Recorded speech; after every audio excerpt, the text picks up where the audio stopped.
Bonsoir à toutes et à tous, nous sommes ravis de vous retrouver pour un nouveau numéro de Plus belle ma Sarthe, l'émission consacrée au patrimoine sartois. Et ce soir, c'est la commune de Vion, non loin de Sablé, qui est mise à l'honneur avec des invités que je vous présenterai dans quelques instants, puisque cette émission, comme vous le savez, est composée en 3 parties. Dans la deuxième partie, on trouvera nos chroniqueurs habituels, à savoir Pascal Mariette, notre expert en patrimoine, et Pilou Souchère en patois. Et puis, nous parlerons également du concert du 28 septembre au Mans, avec Alain Guimier, président de l'association culturelle et loisirs de la Mission, avant de recevoir dans la troisième partie Benjamin Thomelin, qui est un musher du côté de Saint-Symphorien. Bonsoir chers amis, je suis heureux de vous accueillir. Madame le maire Tétuédin, bonsoir. Merci d'être venue nous parler de votre charmante commune. On en saura plus dans quelques instants.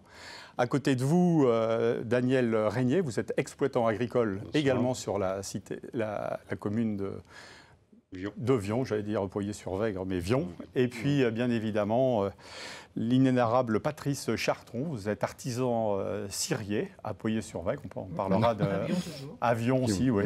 C'est une histoire de familiale, de génération en génération. Vous parlerez de votre métier qui aujourd'hui se fait rare.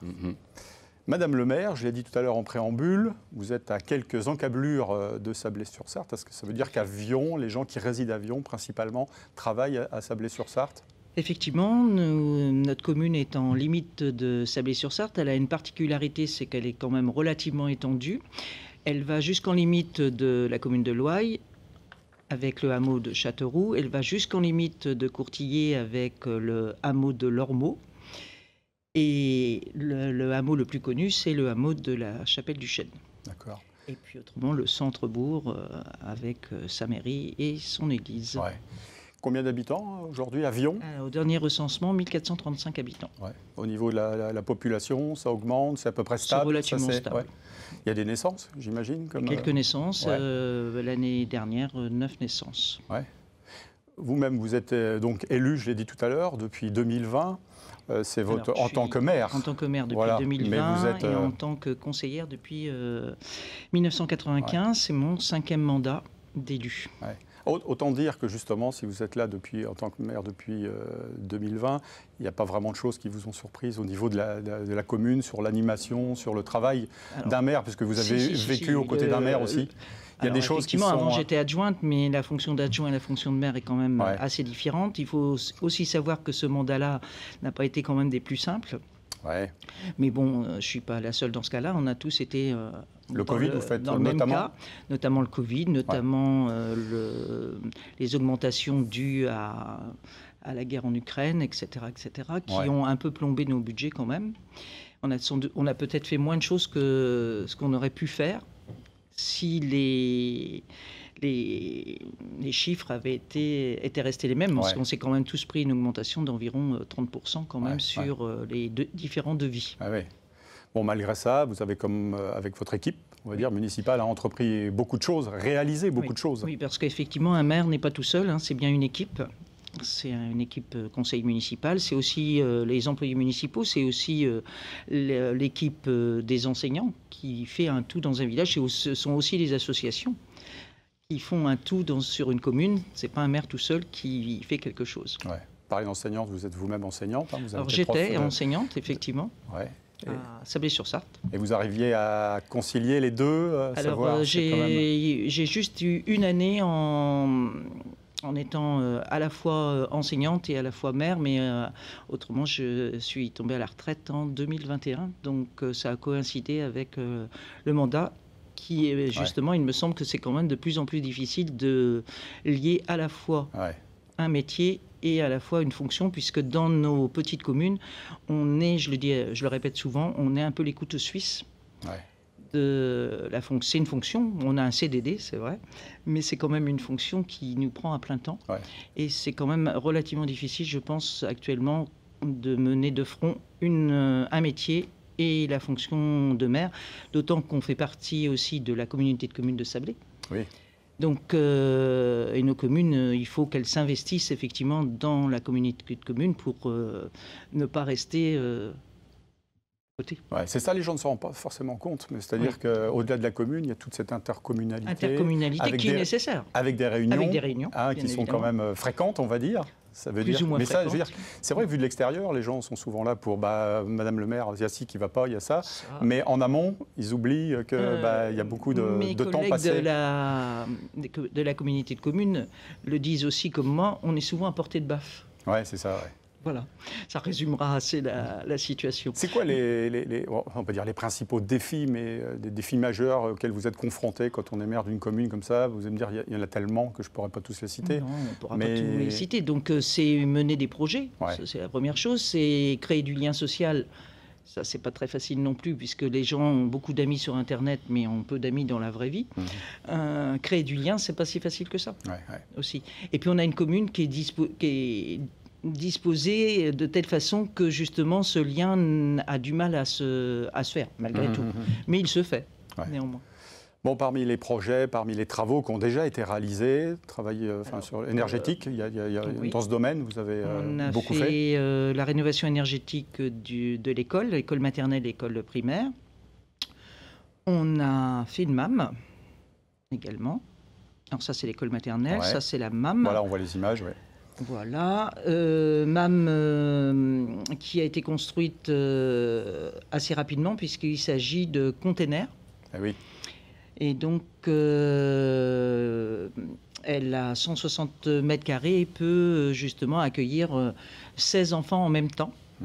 Et il y a 4 assistantes maternelles qui ont chacune 4 agréments. Fondamental, hein, la MAM, l'école, ce sont les piliers pour attirer aussi de jeunes familles. Les familles. Ouais, c'est ça. Puisque effectivement, la MAM, c'est avant l'école. Il faut bien trouver des moyens de garde pour permettre aux gens d'aller travailler. Ouais, tout à fait. D'une part, et puis après, effectivement, l'école, c'est le poumon d'un village, pour moi.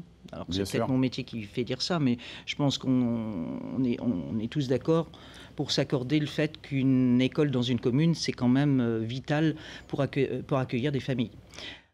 On a parlé de nouvelles énergies, on va parler des panneaux photovoltaïques également qui ont été installés. Alors, pendant la rénovation énergétique de l'école, on a aussi installé des panneaux photovoltaïques sur le toit. Voilà, que l'on voit mais ici. On a aussi, non, alors ça, c'est des panneaux photovoltaïques au sol, puisqu'effectivement, il y a une ferme solaire. Il y a eu 2 projets menés de front. À savoir, il y a eu un projet mené par la communauté de communes qui est sur un terrain dégradé qui était l'ancienne déchetterie de Vion. Et nous, on avait un terrain à côté qui était également dégradé. C'était l'ancien terrain de motocross. Et effectivement, ils ont enlevé 7 tonnes de pneus, par exemple. Voilà. Et donc, on a profité pour pouvoir adosser ce projet au projet de la communauté de communes. Qui rapportera aussi quelques royalties sur la commune. Vous en parliez tout à l'heure, aujourd'hui il y a un manque de relations humaines, hein, tout le monde en pâtit, notamment dans certains villages où il n'y a plus de lieu de vie. Comment vous essayez de faire vivre cette vie associative sur la commune auprès des associations et des bénévoles? Les associations, on est toujours présents pour répondre à leurs besoins, mais on les laisse totalement autonomes et on a quand même 10 associations. Une association, c'est le foot, où il y a quand même 112 licenciés. Ils vont de 6 ans à 52 ans.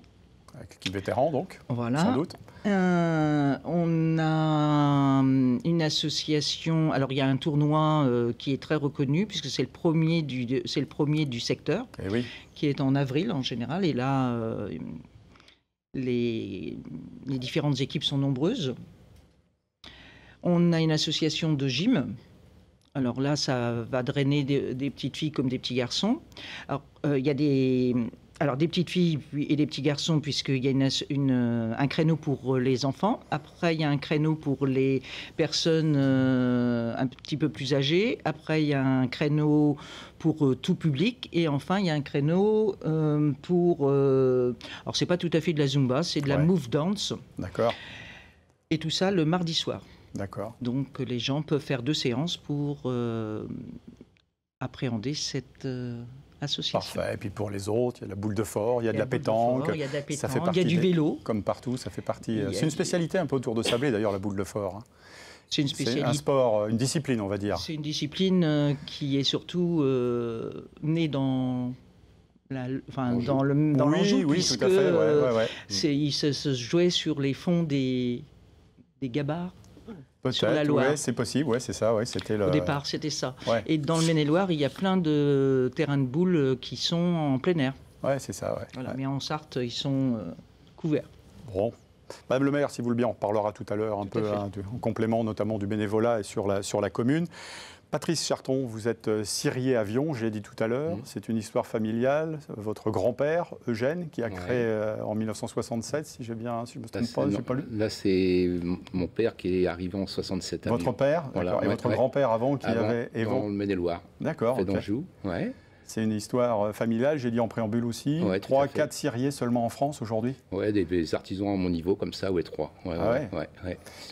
Alors, qu'est-ce que vous bougies, qu'est-ce que vous produisez? Cierge pascal, cierge de baptême, cierge d'autel, tous les cierges pour les églises ou les communautés religieuses. Ouais. Alors moi, je n'y connais rien. La méthode, elle n'a pas changé. La façon de faire, de travailler, depuis un siècle, c'est toujours la même... C'est à part les matières premières qui ont changé, quoi. Autrefois, moi, je n'ai pas travaillé, mais dans les années encore 60, c'est au sucre de porc, quoi. Ah oui. Donc avec l'odeur. Je n'ai pas connu a priori, ça sentait bon. Et aujourd'hui, vous travaillez avec quels matériaux, beaucoup de cire d'abeille. D'accord. Et puis des matières végétales aussi. Vous arrivez à produire combien de bougies par jour? C'est des tonnes sur une année, quoi. Des tonnes, parce qu'il y a une grosse fréquentation dans les églises. Je travaille avec la cathédrale du Mans, là, l'été, il y a énormément de monde aussi. Il y a deux grosses périodes, non? Pâques, Noël peut-être? Pâques, c'est la plus grosse période. Pâques, c'est la plus grosse période, mais toute l'année, il y a du boulot toute l'année, quoi. Vous êtes tout seul ou vous êtes aidé quand même dans votre tâche? Tout seul. Je fais le boulot de 2, quoi. Oui, ça j'imagine, parce que vous devez faire une bonne amplitude au niveau travail. Il n'y a pas d'heure. Dans la journée. Il n'y a pas d'heure, il n'y a pas d'heure. Et il y a des températures qui sont pour travailler. Bon, il y a un four pour. Oui, il y a une chaudière à vapeur pour faire fondre la cire dans les cuves. Et après, là, vous voyez qu'au mois de juin, juillet, quand on a des grosses périodes de chaleur, là, c'est compliqué de faire du cierge. Il fait pendant de 50 degrés dans l'atelier, quoi. Donc au niveau refroidissement, on a beau mettre des ventilateurs, c'est compliqué, quoi. Le ventilateur par rapport à vos ancêtres, c'est quoi? Ça fait partie des innovations que vous avez apportées, peut-être? Oui, peut-être. Mais je ne sais pas s'il fait aussi chaud que ça, quoi. Je ne sais pas, mais c'est compliqué pour travailler. Alors donc, vous l'avez dit tout à l'heure, je crois que vous travaillez avec l'abbaye de Solesmes, notamment, avec la cathédrale du Mans, j'imagine. Oui, tout à fait. Beaucoup de clients en France, peut-être même au-delà des frontières, en Europe? Oui, ça m'est arrivé d'exporter comme ça, mais très rare, quoi. Très rarement, très rarement. Il y a déjà de quoi faire au niveau régional, quoi. Comment vous choisissez les formes, les couleurs, enfin? Alors, est-ce que ça change? On va parler de tendance ou de mode, si peut-être, il y a quand même des... Au niveau des décors de cierge pascal, on essaie de créer un modèle ou deux par an, quoi, par rapport aux croix, aux décors et tout ça, la peinture. Mais sinon, à la base, le cierge d'hôtel ou autre, ça change pas, quoi. Qu'est-ce qui vous inspire le plus dans tout ça, vous Ce qui m'inspire le plus, on a la tête dans le guidon, quoi. Donc, par rapport au comment, on n'a pas trop le temps de penser à autre chose, quoi. C'est le boulot, quoi, en priorité. Organiser le travail et tout, les matières premières, les commandes, les livraisons, l'administratif, la TVA à faire, et voilà, quoi. Et la bougie, ça incarne quoi pour vous aujourd'hui, selon vous? C'est très tendance. Il y a énormément de gens qui font de la bougie, surtout parfumée, quoi. Ah oui, c'est ça, j'allais vous poser la question suivante. Vous aussi, vous travaillez un peu sur les... Oui, j'en fais un peu, de la bougie parfumée aussi, tout parfumée à différents parfums? Exact, tout à fait. J'essaie de trouver des parfums un peu plus originaux que les trucs basiques à la vanille ou autre, quoi. Mais voilà, ça plaît, quoi. Après, c'est le temps, quoi, qui... Bien sûr. Il faut que j'assure la clientèle, quoi. Comment on fait pour résister, justement, on ne va pas dire à l'invasion, mais la concurrence des pays asiatiques, industriels, et notamment des Asiatiques, que j'imagine? Il y a le service, mais là, il y a le service qui est très important, le relationnel. Et voilà, quoi, les prêtres ou les sacristains, quand ils connaissent la personne, il y a des endroits, j'ai la clé du presbytère, de la sacristie. Voilà, c'est avec le temps qu'on fidélise la clientèle, quoi. Daniel Régnier, vous aussi, c'est un métier passion, l'exploitation agricole. C'est une histoire familiale également. Oui. Quatrième génération qui est en cours. D'accord. Commencé. Là, vous avez transmis à votre fils Benjamin, je crois que ça se fait gentiment, quoi. Oui, c'est fait, oui. La transmission est faite. Je suis en retraite depuis le 1er novembre 2024. D'accord. Il reste en GAEC avec ma femme. Et voilà, c'est un système élevage, polyculture élevage. C'est ça, vous, c'est l'élevage principalement. Combien de bovins vous avez sur... On a 350 bovins en permanence sur l'exploitation. D'accord. Et 3 poulaillers de volailles de chair de louer. Donc, voilà. Bon, vous aussi, comme Madame le maire disait tout à l'heure, il y a eu des périodes difficiles, il y a eu la période de la vache folle, il y a eu voilà, le Covid derrière, tout ça. On a subi beaucoup de périodes difficiles dans l'élevage depuis plus de 30 ans, oui, avec la vache folle, le SB en 96 et puis après en 2000. Et puis aujourd'hui, c'est d'autres problèmes sanitaires, la FCO, la MHE, donc il faut s'adapter à toutes ces contraintes-là maintenant. Ouais. Vous êtes naisseur-engraisseur, enfin vous. On est naisseur-engraisseur sur l'exploitation, donc on est autonome en alimentation. Là. On est on est élevage, donc on fait beaucoup de prairies. Ouais. On a beaucoup de prairies, 75% de prairies sur l'exploitation. Un peu de maïs irrigué pour assurer l'alimentation des bovins d'engraissement. Et puis, un peu de volaille de louée, je crois aussi, vous faites. Bâtiments de volaille de louée. C'est ce qui vous a permis, je crois, au moment de la vache folle, de tenir le coup. De tenir, l'exploitation, parce que ça a été compliqué quand même au niveau trésorerie sur ces périodes-là. Donc à l'époque, oui, les volailles de louée nous ont bien aidés. Ouais. C'est quoi pour vous les plus grandes satisfactions de ce métier? Parce que tout le monde le sait, c'est un métier difficile. Hein. Il y en a autour de Vion, je crois qu'il y a encore des agriculteurs, Madame le maire. Hein. Vous m'avez... Oui. On n'est plus que 4 éleveurs là. Ah oui, 4 aussi, par rapport à une trentaine d'années, on a été 50, une cinquantaine. Oui. On a baissé énormément depuis 30 ans. Oui. Ouais, d'accord. Donc voilà, dans la satisfaction, on est sélectionneur dans le Charolais, donc ça c'est plutôt une fierté. On peut faire un petit clin d'œil justement au fameux taureau Charolais que vous aviez monté. La participation à Paris. À Paris, c'était une des vedettes. C'est une grande satisfaction de fin de carrière. Ouais, c'est ça. C'est bien aussi pour transmettre pour les jeunes, leur donner l'envie de continuer aussi. Bah oui, parce que l'un des problèmes, c'est quoi? C'est la main d'œuvre, c'est d'arriver à recruter. Oui, parce que l'élevage, ça reste à dimension humaine quand même. Donc, si vous n'avez pas de main-d'œuvre dans l'élevage, c'est très compliqué de maintenir l'élevage. Ouais. Donc, ce sera le problème dans les années futures, sûrement dans beaucoup d'exploitations. Parce que les pratiques agricoles ont évolué. Ça a évolué. Vous avez vu évoluer tout au long de votre carrière par rapport à ce que faisaient vos parents? Il a fallu s'adapter en permanence. On s'est installé en 1989 et avec 40 hectares. Aujourd'hui, on a 210 hectares et il fallait s'adapter. Sinon, on ne survivait pas. Ça ne fonctionnait pas. Quel lien vous avez avec les gens du territoire, enfin les gens de Vion, enfin voilà, parce que vous êtes un des rares maintenant exploitants agricoles encore, enfin, votre famille, vous et vous. Après le lien, on garde un lien correct. Je suis élu aussi. Ouais. Donc, bah oui, d'accord. Vous êtes aussi au conseil municipal, c'est ça. Voilà. D'accord. Donc on garde un lien avec tous les Vionnais et Vionnaises, et puis tous les éleveurs, tous les agriculteurs de la commune. Ouais. Bon, bah, vous parlez des Vionnais, c'était justement l'heure de la question du jour, puisque la semaine dernière, j'avais posé la question déjà, comment appelle-t-on les gens de Vion? C'était-il des Vionnais, des Vionnois ou des Vionnistes? Bien évidemment, il fallait répondre Vionnais. Mais tout de suite, la question du jour.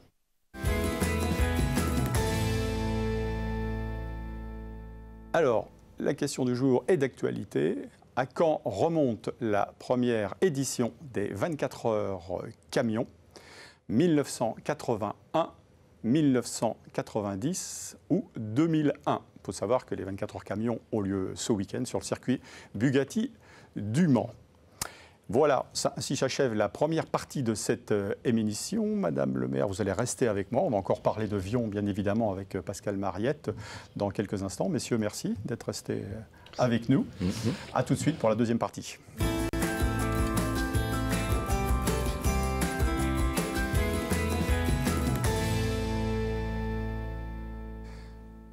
Suite de Plus belle ma Sarthe avec ce soir les pleins feux consacrés à la commune de Vion avec Madame la maire qui est avec nous. Et avant de parler en patois et de revenir sur le patrimoine de Vion, je voulais vous poser la question dans le domaine associatif justement. Il y a une nouvelle association qui s'est créée récemment. On peut en dire quand même un mot. Alors, oui, effectivement, on peut dire un mot de cette nouvelle association. Elle est née après le comice de l'année dernière. Au moment du comice, il y a eu beaucoup de bénévoles et puis il y a eu une nouvelle association qui est née, qui s'appelle Génère Action, justement pour essayer d'associer des jeunes, des moins jeunes, des moins jeunes, et pour tout âge. Et là, ils ont fait une fête fin août, qui était une fête d'antan, avec le passage du certificat d'études, comme autrefois. Dans une classe reconstituée, c'est ça? Dans une classe reconstituée, et c'est l'ancien instituteur directeur de Vion qui a fait notamment la dictée. Monsieur Lefrère. Monsieur Lefrère, d'accord. Voilà. Et donc, succès, donc franc succès. Ça a eu un franc succès, apparemment. Ouais. Moi, j'ai fait la dictée le matin et les mathématiques. L'après-midi, j'avais d'autres occupations sur une autre commune, ma commune d'origine, où il y avait un comice agricole, justement. Mais ça a beaucoup plu, parce qu'effectivement, le retour aux sources, parfois, semble plaire. Ouais. On dit souvent que le passé a de l'avenir, n'est-ce pas, Pascal Mariette?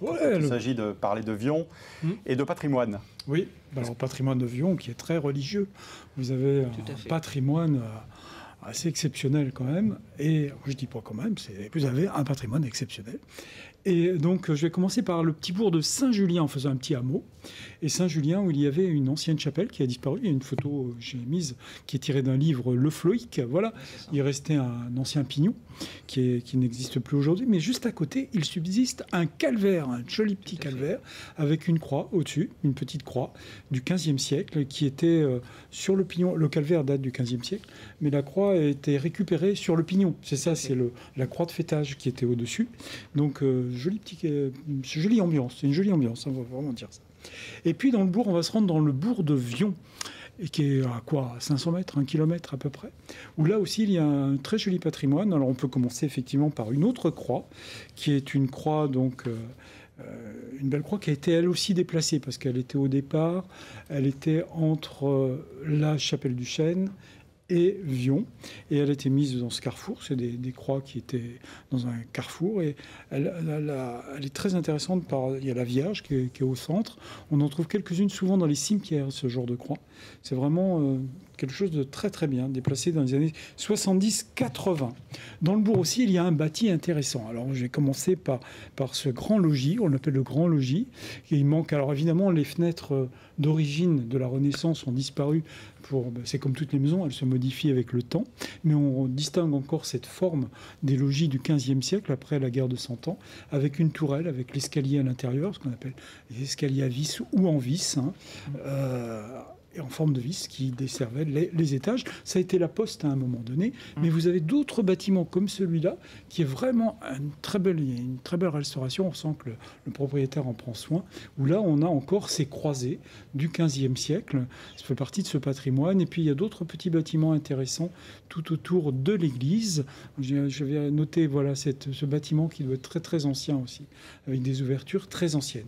Et puis vous avez un petit souci avec l'église actuellement.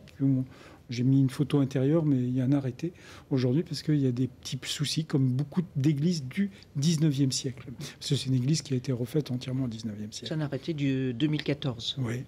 Qui avait été pris pour mise en sécurité de ce patrimoine. Là aussi, pour restaurer une église, il faut de l'argent, il faut des fonds. Et donc, pour l'instant, elle est restée comme ça. On pourrait peut-être la réouvrir, mais sans avoir fait de diagnostic, c'est pas C'est le problème, en fin de compte, des églises du 19e, parce que les gens ont rasé les églises d'origine. Les citoyens de la commune ont financé souvent, et on a fait des belles églises, comme surtout dans le Maine-et-Loire, dans toute cette région, où on a fait des belles églises en tuffeau. Mais le tuffeau, c'est pas top dans la durée. Et ce qui fait qu'on a beaucoup d'églises, malheureusement, aujourd'hui, comme à Sablé, il y en a une qui a été abattue. Mais vous avez une basilique, c'est pas rien, parce que c'est la seule commune de la Sarthe qui a une basilique. Et on va se diriger vers Notre-Dame du Chêne, où là, il y a une très belle basilique. Mais alors, au départ, c'est un lieu de pèlerinage dès le XVe siècle, où il y a des apparitions de la Vierge dans un arbre, dans un chêne, où il y avait une petite statue de la Vierge. Et donc, il y a une représentation où les gens ont fait des pèlerinages très, très vite. Et très, très vite, au XVIe siècle, il y a eu une chapelle. Alors voilà la représentation à peu près après 1621. 1621, c'est au moment où elle a été remaniée. Et cette chapelle a été là jusqu'au XVIIIe. Et au XVIIIe siècle, donc entre 1864 et 1875, on édifie cette grande basilique qui est vraiment un lieu de pèlerinage depuis l'époque. J'ai mis la forme de cette basilique. Et donc, et c'est surtout le pape Léon XIII, si je ne me trompe pas, en 1894, qui lui donne le nom de basilique, vraiment qui lui donne ce nom. Et donc depuis, eh bien, c'est une basilique qui fonctionne parce qu'il y a du monde. Je sais que c'est vraiment un endroit super, mais on va se rendre un petit peu à l'intérieur. Alors à l'extérieur d'abord, où il y a des choses assez intéressantes en architecture. Et je pense à la crête de toit métallique. Regardez bien cette crête de toit. Donc évidemment un clocher immense qui se voit, mais regardez ce travail de ferronnerie qui a été fait sur la toiture. Alors je vous ai montré lors des émissions des crêtes de toit en tuiles, en bois, il y a eu plusieurs choses différentes. Et là vraiment c'est caractéristique à cette basilique. Et puis on va rentrer à l'intérieur. Alors à l'intérieur, comme c'est un lieu de pèlerinage, eh bien qu'est-ce qu'on y trouve? Des ex-voto. Qu'est-ce que c'est les ex-voto? Ça remonte au monde romain. Eh bien c'est toutes les petites plaques de remerciement où on remercie essentiellement la Vierge. Cette apparition, alors il y a eu des apparitions dites, etc. Et donc quasiment tous les jours, il y a des cérémonies. On est vraiment... Allez voir, c'est surtout... J'ai rarement vu autant d'ex-voto sur les murs. Donc c'est vachement bien... Enfin, c'est bien rangé. C'est drôlement bien. Rangé, c'est bien présenté, vraiment. J'ai rarement vu aussi dans la Sarthe autant de plaques comme ça, de remerciements. Et puis il y a autre chose d'exceptionnel sur... il y a ce bâtiment derrière aussi, qui est le centre spirituel, qui est un très très beau bâtiment 19e, fin 19e, début 20e. Mais il y a un autre endroit, c'est ce qui est au fond de l'allée là-bas. Et ça, c'est quelque chose aussi... c'est le sanctuaire qui est une copie du Saint-Sépulcre qui est à Jérusalem. Et c'est pas rien. Alors évidemment, il y a quelques statues dans le jardin, mais on va aller surtout dans le bâtiment dans le fond, qui est une copie de ce que l'on trouve à Jérusalem. J'ai mis les photos de Jérusalem aussi, où il y a le tombeau où le Christ aurait été allongé, le tombeau du Christ. Et regardez à Jérusalem, c'est le même bâtiment. On est par contre dans l'église qui est couverte aujourd'hui, mais c'est là où tous les pèlerins vont à Jérusalem voir l'endroit où était couché le Christ. Et quand on rentre à Vion, donc à la chapelle du Chêne, quand on franchit la porte, on a déjà la couronne du Christ qui est présentée, mais derrière, il y a vous voyez une petite porte là. Eh bien, on se glisse à l'intérieur, il faut se pencher pour y arriver. Comme à Jérusalem, c'est vraiment une copie exacte de ce qu'il y a à Jérusalem. Et là, on voit le lit où d'ailleurs les ecclésiastiques mettent un drap ou un linceul, comme on dit, sur la dalle. Et j'ai mis la photo aussi de ce qu'il y a à Jérusalem, voilà, donc à l'intérieur à Vion. Et à Jérusalem, on a à peu près la même chose. Il y a même le décor, comme le décor des petites lanternes. Donc c'était pour commémorer, alors ça a été réalisé en 1896, pour commémorer les 800 ans de la première croisade prêchée à Sablé en 1096 par le pape Urbain II. C'est pas rien. Ah oui. C'est quelque chose. Donc je vous conseille. Et puis à côté, il y a le chemin pas le chemin de croix, mais oui, il y a la croix, le descente de la croix et la mise au tombeau qui est représentée juste à côté. Mais vraiment, on est dans un cadre intéressant et c'est peu connu. Je trouve qu'on n'en parle pas assez. C'est vraiment un lieu de pèlerinage intéressant pour les chrétiens et pour les non-chrétiens aussi d'ailleurs. C'est toujours intéressant d'aller voir ce type de bâtiment. Alors vous dites qu'on en parle peu, mais ça doit quand même être connu auprès des pèlerins, puisqu'il y a quand même 70 000 pèlerins qui passent par an à la chapelle du Chêne. Peut-être moins du grand public, peut-être. Peut-être moins de ceux qui habitent à côté. Et ce que je veux dire, y compris des Sartois, c'est peut-être qui vont peut-être découvrir ce soir qu'il y a des trésors aussi à voir cachés à Vion, quoi. Oui. Alors vous avez fait une très jolie plaquette. Moi j'aime bien quand les communes font du patrimoine des plaquettes. Et donc vous allez retrouver les pièces du trésor de Saint-Julien que j'ai traité au début. Bravo pour ce type de document. Merci Pascal. Pour Madame la maire, ça va? Il était bon, de bons conseils. Il a bien vendu notre patrimoine religieux. Votre village. Il a oublié une croix je l'ai évité. Dans le cimetière. Vous m'en avez parlé, mais effectivement, elle a été déplacée également pour être mise dans le cimetière et elles ont été restaurées assez récemment. Sinon, il aurait été trop long, on n'aurait pas pu parler en patois. Puis ça faisait beaucoup de croix aussi. Voilà.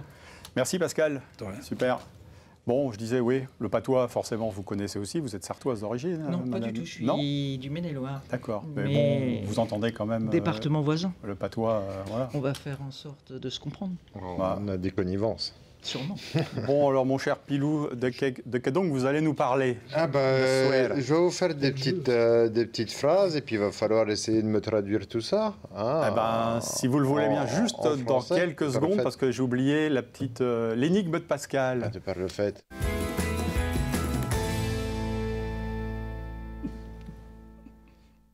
Pascal. Oui, alors vous êtes un territoire, Avion, où il y a énormément d'eau, en fin de compte. On est sur un territoire de source, avec beaucoup de lieux-dits qui font référence donc à l'eau. Et donc, je vais vous demander sur les 4 sites qui sont 4 noms de lieux-dits, quel est l'intrus qui n'est pas sur la commune de Vion. Alors donc, les fontaines Saint-Froid... Mais plus d'enfer, mais bon. C'est les Sables d'Olonne. Alors les gars, ça vous dit, non, Pilou, non, une petite idée comme ça Je déjà découvert qu'il y avait une basilique à Vion. Donc la fontaine sans fond, ça existe, c'est même le nom du ruisseau. Non. Ça vous inspire pas. La fontaine sans fond, pardon, c'est l'image que vous voyez à côté. Et c'est vraiment des sources qui sont un peu souterraines et qui ont donné le nom du ruisseau qui traverse essentiellement votre commune. Ensuite, il y a un des entre eux. Le gouffre d'Anjou existe aussi. C'est des résurgences d'eau vraiment importantes. Le trou de Roulanier aussi. Et effectivement, le puits de l'enfer n'existe pas. Mais c'est vraiment étonnant parce que vous êtes vraiment sur des nappes... Il n'existe pas à Vion. Il existe au Sable d'Olonne. Voilà. Oui. Et c'est marrant parce que c'est l'autre ville que j'aime bien, les Sables d'Olonne. Étonnant. Voilà. Pas de hasard. Il n'y a pas de hasard. Bon, Sable d'Olonne, oui, il y a de l'eau. Excusez-moi de vous avoir coupé l'herbe sous le pied, mon cher Pilou. Vous disiez... Je vois bien que la rentrée commence fort. Elle a sonné, oui. Pour vous, c'est ce soir. Oui. Bienvenue en tout cas au club. Merci bien. Donc oui, effectivement, je vais vous sortir des petites phrases en patois de chez nous. Et il va falloir essayer de nous traduire ça en voilà, français. Une mise en jambe de bonne aloi. Voilà. C'est quand vous voulez. On y va pour la première. Donc on va tout de même point se dégrêler. Alors, on va tout de même point, c'est à peu près compris. Oui, on va pas. C'est ça. Mais se dégrêler.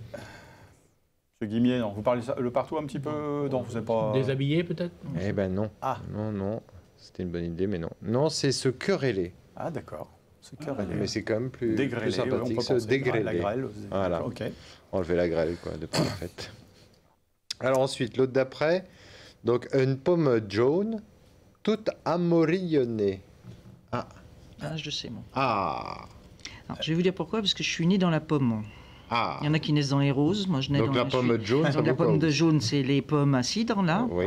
Et les toutes flétries, toutes chiffonnées. Rabougries, ratatouillées. Voilà, c'est exactement ça. Tout à fait. Et c'est un joli terme, je trouve, amorillonné. Ça se dit aussi pour la peau, Oui, exactement. Oui, quand c'est un petit peu là, en ce moment. Oui, quand on se pique un petit peu. Vous n'êtes pas très gentil parce que vous dites ça en me regardant. Les effets du soleil, c'est les effets du soleil. Il a encore les stigmates de... Exactement. Mais oui, c'est un joli terme, ça, amorillonné. Ok. Alors ensuite, il y a de l'arambège dans les truffes. C'est quelque chose qui ne va pas, ça. Je pense que c'est... C'est presque de l'audiard. Oui, c'est vrai, un petit peu. C'est vrai. Alors, déjà, qu'est-ce que c'est les truffes? Le nez, peut-être? Non. Qu'est-ce que c'est les truffes chez nous? Ça vous parle pas? Le nez. Non, non, ça c'est la truffe. C'est la truffe. Éventuellement, ça peut le dire, mais... Les pommes de terre. Voilà, merci quand même. Il y a de la rambert. Oui. Des trucs blancs, là, des pommes, que j'enlève. Les germes. Voilà. Non, c'était pas les germes, c'était en fait tout simplement un terme pour dire les mauvaises herbes. Ok, mauvaises herbes. L'arambège, c'est dans les mauvaises herbes. Désherber les patates. Voilà, exactement. Il faut enlever les mauvaises herbes dans les pommes de terre. Alors ensuite, il ne faisant que trucheter à cette heure. Ça, on l'entend quand même. Exactement. Bravo. Et à cette heure là, en ce moment, tout de suite, là. Maintenant, oui, c'est ça. Alors ensuite, l'autre d'après, c'est de votre main, tirez donc, la viande est dans le fond. Je pense, ça veut dire que le plat est prêt ou quelque chose comme ça, non? Alors, c'est de votre main. Ça, c'est, on le dit pour dire, voilà, vous êtes à côté du plat. D'accord. En gros, tirez donc. Tirez-donc, alors ça c'est magnifique ce terme effectivement qu'on utilise beaucoup encore. Et tirez-donc c'est servez-vous. Servez-vous. Le tirez-donc, servez-vous. Et donc la viande est dans le fond, le fond du plat. Tirez-donc, mais le tirez-donc il est magnifique. Alors ensuite, il y a quelque chose par là, j'en vu des gratas. Alors. Il y a quelque chose. Ouais. C'est des gratas, quoi. Mais qu'est-ce que c'est les gratas? C'est ça qui nous intéresse. J'en vu des gratas. Qu'est-ce que c'est que les gratas? Ouais, non, mais. Les poux? Il y a une histoire de se gratter, en tout cas, ça c'est sûr. Non, c'est pas les poux. En fait, c'est les rottes ou les petits chemins des petits animaux. On voit souvent chevreuil, biche, lapin, peu importe l'animal, quoi. Mais en tout cas, voilà, les gratas, c'est les petites rottes en fait qui font. Voilà. Petit chemin. Là où ça gratte un petit peu, quoi. D'accord. Voilà. Suivante. Ensuite, bon de la de Quigno, il n'a tout gâté. L'enfant. Tout gâché, le Quigno, les enfants. Bon sang d'enfant. Bon sang d'enfant. Ouais. Et puis alors, le tout gâté. Il a tout. Il a tout renversé. Ouais, c'est ça, renversé. Tout foutu par terre. Et alors, est-ce que vous savez gâter de l'eau, ce que c'est? Tomber de l'eau, faire tomber de l'eau. Gâter de l'eau, c'est-à-dire qu'il a tourné, non? Non, c'est un terme qu'on utilise pour une autre action. Gâter de l'eau. Gâter. Quand... il a gâté? Là, par exemple, avant d'aller en studio, il a fallu que j'aille gâter de l'eau. Tirer de l'eau. Pour le stress. Non, aller aux toilettes. Aller faire pipi. Gâter, aller gâter des liaos. Ah, bah j'ai changé d'expression. Ah, c'est beaucoup plus sympathique. Elle est plus poétique, aller gâter des liaos. Alors ensuite, ça fait un peu québécois, gâter de l'eau. Oui. Ah bah oui. Ah bah de toute façon, on a des fortement lien avec eux, bien évidemment. Donc viens donc m'aider à déboudiner cette affaire. Bah, dépatouiller. Dépatouiller, oui. Ouais, c'est ça. C'est dépatouiller. Déboudiner. On est raccord. Ouais, c'est ça. Mais il est joli aussi, ça. Déboudiner. Bon, un petit dernier. Allez, méfie-toi bien, mon gars. Je te vais décanicher d'être ça. Je vais te virer. Je vais te virer tout de suite ou... Ouais, c'est ça. C'est ça. C'est ça, ouais. Virer de là. Ouais, c'est ça. Parfait. Bon, bah merci Pilou. Bah de rien, c'était de l'embarras de plaisir. C'était ben sympa pour une reprise en ce qui vous concerne. Rentrée, bah oui, de pas la fête. On se reverra le mois prochain. De pas la fête. Du patrimoine du patois, on va passer à la culture et au prochain concert le 28 septembre qui aura lieu à l'église Sainte-Jeanne d'Arc au Mans, que vous organisez avec vos bénévoles. Voilà. Alain Guimier, c'est ça? Voilà, c'est ça même. Alors, tout de suite, je vais vous demander qui sera à l'affiche, quoi. La tête d'affiche ou les têtes d'affiche? Pour le 28, c'est notre fameuse Lucienne Vary-Renaudin, la trompettiste, et Félicien Brut, l'accordéoniste. D'accord. Tous les deux sur le plateau, voilà, c'est quelque chose d'important. D'ailleurs, elle est du Mans, et elle avait fait son premier concert, je l'ai marqué pour m'en rappeler. 2014, je crois. Oui, 2014, à l'âge de 14 ans. Et c'était dans l'église de Sainte-Jeanne d'Arc. D'accord, okay. Donc c'est le grand retour, quoi, on va dire. C'est le grand retour, voilà. Donc on a été très content qu'elle accepte de venir. Ouais. Parce que nous l'avions réservé depuis très longtemps, quoi. Donc ce concert, vous l'organisez tous les ans? Oui, on en fait 4-5 par an. D'accord. En mai, en juin, en septembre et puis en octobre. Et puis à Noël, on fait des concerts de Noël. Je l'ai dit tout à l'heure, c'est l'association culturelle et loisirs de la Mission. De la Mission. Du quartier de la Mission. Voilà, nous allons changer de nom parce que les deux associations vont se regrouper. Donc on s'appellera culture et patrimoine de l'Hôtel-Dieu de Queffort. Ouais, d'accord. Voilà. On peut dire un petit mot? Allez-y, je vous en prie. Pour ce concert, nous faisons une scène à 1 mètre du sol et ils vont jouer tous les deux à 360 degrés. Ah, d'accord. Il y a des chaises tout autour. D'accord. Donc on attend pas mal de monde. Voilà. Donc ça, c'est le 28 septembre. C'est le 28 septembre. On est à 12 jours donc, de l'événement. Il y a encore des places. Il y a encore des places. On est à un peu plus de 300 pour le moment. Le prix d'entrée? 30 €. D'accord. 30 €. Bon, c'est un peu cher, mais bon... les artistes sont de qualité, bien sûr. Le cachet est là. Ouais. Bon, vous organisez aussi d'autres manifestations, vous l'avez dit tout à l'heure, des concerts, mais aussi je crois qu'il y aura des marchés aux livres. Un marché aux livres, c'est ça? Marché aux livres. Qui aura lieu le même jour? Non, pas du tout. C'est en octobre. D'accord. C'est sur 2 week-ends et un mercredi après-midi. D'accord. Et là, nous amenons à peu près entre 5 et 7 tonnes de livres. Et puis, rien que ça? Et oui, rien que ça. Une bonne équipe de bénévoles. Et puis, nous vendons les livres à 20 centimes, 50 centimes, 1 € et on fait une belle recette pour organiser nos concerts. Ouais. Les bénévoles, vous venez en parler? Vous êtes une équipe aussi, on en a parlé tout à l'heure avec le conseil municipal. Je ne sais pas si on a vu la photo, ils sont les bénévoles. D'accord.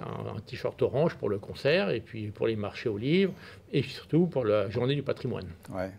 Et les bénévoles sont les bienvenus, non? Vous recrutez aussi toujours, parce que forcément il y en a qui viennent. Oui, mais on a une bonne équipe. On a une bonne équipe. quelques commerçants retraités de l'avion Jaurès. Ouais. Hein, et puis...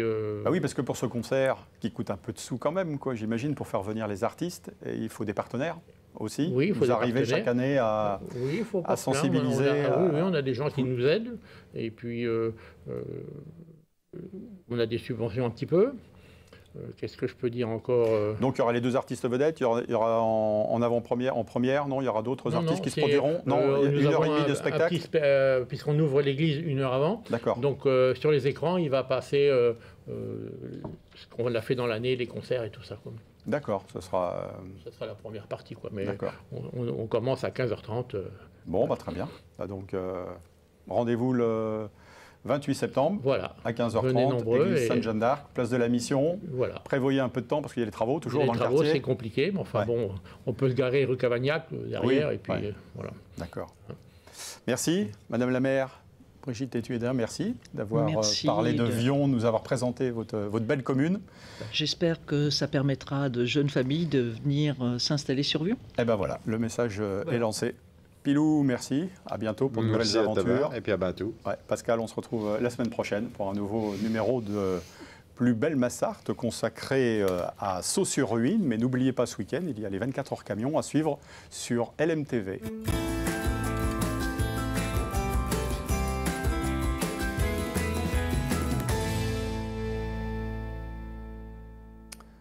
Plus belle Massarthe, la suite, avec comme invité ce soir Benjamin Thomelin, qui est le dirigeant de Sled Dog Ride, basé à Saint-Symphorien. On peut parler de chiens de traîneau, on peut parler de vous comme un musher, c'est ça?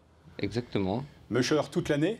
Oui, toute l'année. C'est vrai qu'on a tendance à parler des chiens de traîneau durant l'hiver dans d'autres pays, mais en Sarthe, voilà, il faut se... C'était un pari osé, mais qui fonctionne maintenant depuis 8 ans. Donc ça remonte 2018, les débuts de l'aventure 2017 même. Ouais. D'accord. Voilà, on a commencé comme ça. Et puis ça fonctionne plutôt bien d'année en année, donc, ce qui nous permet de faire quelques évolutions dans l'année qui vient. Et notamment l'année dernière, depuis le rachat de la maison forestière qui était attenante à la forêt domaniale de la Petite Charny où on exerce. Voilà, qui nous permet de bien nous identifier aujourd'hui et de pouvoir développer d'autres projets. Saint-Symphorien, toute cette région boisée, cette région verte, c'était une évidence par rapport à la topographie du terrain. Il fallait des chemins vallonnés, quoi. Ça se prête totalement à l'activité. C'était pas forcément le lieu choisi au départ, mais par rapport à certains refus sur d'autres domaines, on s'est retrouvé ici et c'est... Très bien. Ouais. Benjamin, comment vous avez découvert le monde du mushing, vous? J'ai commencé par découvrir ces chiens nordiques assez petits, parce que des membres de ma famille en possédaient. Et moi, quand j'ai pu avoir mon indépendance, vers l'âge de 22 ans, j'ai pris un chien. Et comme je voulais un chien nordique depuis tout petit, j'ai pris ce chien-là. Ce qui fait que je me suis intéressé à ce qu'on pouvait faire avec lui, et c'est venu comme ça. Ouais. Quand on parle du chien nordique, c'est l'évidence, c'est le husky, non? Pas forcément? Non, le husky, c'est le chien que tout le monde connaît. Oui, hein, c'est un peu le chien à la mode. Voilà, oui, il y a eu plusieurs phases de mode, malheureusement pour ce chien-là, parce qu'ils sont assez victimes de leur beauté, il faut le dire. Je fais une petite parenthèse, mais c'est quand même un chien qui est beaucoup abandonné et dont voilà, c'est assez difficile à replacer. C'est pas des chiens forcément évidents à gérer aussi. Mais oui, il n'y a pas que le husky, les chiens nordiques, il y a le groenlandais, il y a le malamute, le samoyède, il y a aussi un vieux croisement fait par les mushers qui s'appelle l'Alaskan husky, qui est un croisement de chiens à partir du sibérien husky que tout le monde connaît. D'accord, ok. Et combien vous avez de chiens alors? Nous, on a 25 chiens au Chenil. D'accord. Et un équipage, c'est entre 9 et 12 chiens selon le nombre de personnes qu'on emmène. Ouais. Et vous pouvez emmener jusqu'à 4 personnes par engin. On dispose, cette année, on disposera de 3 cartes. D'accord. Et les parcours, ces chiens sont capables de faire, là en équipage comme ça à 8 ou 10, quelle distance ils peuvent là, on raisonnablement, on va dire. Oui, bien sûr. Et puis, comme on le fait en répétition, on fait à peu près 4 répétitions dans une seule matinée. Il faut quand même mesurer le parcours, mais c'est un parcours qui fait à peu près 8 km. D'accord. Ouais, donc c'est pas voilà. pour les chiens, mais c'est vrai que c'est répété plusieurs fois. C'est répété jusqu'à 4 fois. Oui, parce que vous tournez avec les chiens, quoi. On tourne avec les chiens. Un chien, enfin un équipage est capable de le refaire 4 fois quand même, dans la même, sans changer de chien. Ah oui. C'est des chiens qui sont extrêmement endurants. Ouais. Après, c'est à nous aussi de ne pas faire n'importe quoi. C'est pour ça que l'activité qu'on a vue à l'écran à l'instant se stoppe l'été parce qu'il fait trop chaud pour eux pour faire cet exercice. Exactement. Et on passe sur une autre activité qu'on appelle la canirando, qui est une randonnée pédestre où là, il y a un contact direct avec l'animal puisqu'on va vous confier un chien, une ceinture, une longe amortie et on va partir pour une randonnée à la demi-journée où le chien, de par sa traction, va vous aider un petit peu dans votre marche. Comme ça peut s'apparenter à une marche nordique quand on se donne de l'impulsion avec des bâtons. Ouais. Là, c'est le chien qui va vous donner cette impulsion-là. Ouais, d'accord. Donc c'est pour ça qu'on peut dire qu'il y a le côté musher toute l'année. Bien sûr, ouais. L'attelage, là, donc, ça va recommencer au mois de septembre, peut-être, là? Dernier week-end de septembre, oui. D'accord, ok. Voilà. Qu'est-ce qui est le déclic pour vous? Ça a été, vous êtes un voyage, non? Comme ça, dans les pays nordiques? Qu'est-ce qui vous Non, le déclic, c'est ce chien. Que vous êtes originaire d'où? Pardon, de quelle... Bretagne. D'accord. Je suis né entre Rennes et Saint-Malo, moi. D'accord. Mais non, le déclic, c'est ce chien avant tout. Et après, voilà, c'est un peu comme un peu dans toutes les passions. On va s'orienter vers des associations, vers des clubs. On va rencontrer des gens qui font ça depuis très longtemps et puis ça évolue comme ça, quoi. Ouais. Jusqu'au jour où on se professionnalise parce que c'est une activité qui prend extrêmement de temps et d'énergie et qu'il y a un moment ça dévore un peu. Il faut faire des choix. Oui, parce que j'allais justement évoquer les soins qui doivent être apportés aux chiens. Je pense que vous devez passer pas mal de temps dans la journée. Oui, il faut déjà c'est comme un élevage, si vous voulez. Il faut nettoyer tous les jours, 2 fois par jour, les checker un peu, voir s'il n'y a pas de petits bobos, du brossage, l'alimentation aussi. Alors tout ça, c'est de la balade. Est-ce que vous participez avec vos chiens à des compétitions dans l'année? Est-ce que ça peut arriver? Alors, plus maintenant. Mais vous avez fait? Oui, ça m'est arrivé, mais un peu faute de temps. Hein. Nous, on est une activité de loisir, on tourne beaucoup forcément le week-end. Les compétitions de chiens sont les week-ends. Il faut à un moment faire un choix. C'est soit on travaille, soit on va s'amuser. Mais voilà. Comment c'est perçu un peu dans la Sarthe? Parce qu'on est loin des territoires enneigés. Les gens doivent se dire comment ça, du chien de traîneau? Ça surprend, mais les gens sont agréablement surpris. Ils adorent les lieux déjà. Enfin, l'activité et les lieux se marient très bien. Et du coup, ça fait vraiment une belle activité plein de souvenirs. Ouais. Justement, il y a un souvenir comme ça qui vous a marqué, ou il y en a plein, j'imagine, avec vos chiens? Moi, personnellement, avec un client ou à vous, personnellement? Moi, personnellement, oui, on parlait de voyage. Ouais. C'est les voyages que je peux faire en Laponie avec mes propres chiens. Ah, là, vous emmenez vos chiens? Oui, voilà, là, on emmène les chiens. Donc moi, je repars le 15 janvier prochain pour un mois. Et c'est des moments à nous. En Laponie? Oui. Enfin, on est juste en dessous. D'accord. Et là, vous faites, vous aussi, du... Là, on fait du traîneau sur neige et on loue un pied-à-terre, mais on fait aussi quelques petits bivouacs, quoi, avec les chiens. Donc, c'est des moments privilégiés avec nos chiens, quoi. Et là, il y aura beaucoup de neige déjà dans un mois en Laponie, ou c'est pas encore? Ça dépend. Ouais. Il y a aussi un dérèglement climatique là-bas qui fait que ça dépend des années. Que diriez-vous à quelqu'un qui a envie de découvrir justement le mushing? Quel conseil vous pourriez lui donner? Quelqu'un qui voudrait démarrer dans cette activité-là, même par passion. C'est très rare, j'imagine. Oui, c'est démarrer doucement. Ouais. Il y a des jeunes qui viennent vous voir des fois en disant j'aimerais bien faire ce que vous faites. Oui, on reçoit même des stagiaires. Mais voilà, c'est un métier passion, c'est un métier dévorant qui n'est pas toujours en adéquation avec une vie standard, j'ai envie de dire, standardisée de famille. Donc c'est beaucoup de sacrifices, beaucoup de temps qu'on consacre aux animaux et malheureusement qu'on ne consacre pas forcément à nos membres de la famille. Donc faut être assez prudent, ça peut vite briser des ménages. D'accord. Ça peut, donc. C'est très chronophage en fait comme métier, comme beaucoup d'autres métiers. Mais c'est vrai que c'est les métiers passion. C'est ça. Faut faire attention. On compte pas son temps. Faut mieux prendre 1 ou 2 chiens, prendre une trottinette, un VTT et essayer comme ça, mais pas se dire demain je vais aller acheter 10 chiens et puis je vais faire un attelage. Faut pas que ça... Là, c'est perdu d'avance. Je ne vous ai pas demandé tout à l'heure l'âge des chiens qui courent, c'est quoi le minimum, maximum? Alors l'âge des chiens pour débuter toute activité physique, c'est 12-13 mois. Et après, comme nous, ils ne sont pas tous égaux face à la vieillesse. Donc un chien pour lequel tout va bien, on va pouvoir l'emmener au travail jusqu'à peu près 12 ans. Et il vit à peu près 15 à 16 ans. Bon, super. Voilà, Sled Dog Ride, c'est du côté de Saint-Symphorien. Il y a un site internet avec une adresse si vous voulez vous tester au mushing et puis avoir affaire au musher. Exactement, puis découvrir nos animaux. Parfait. Merci en tout cas d'être venu présenter votre activité. Merci à vous de nous avoir suivis. On se retrouve la semaine prochaine pour un nouveau numéro de Plus belle Massart du côté de Sault-sur-Huisne. Bonne fin de soirée.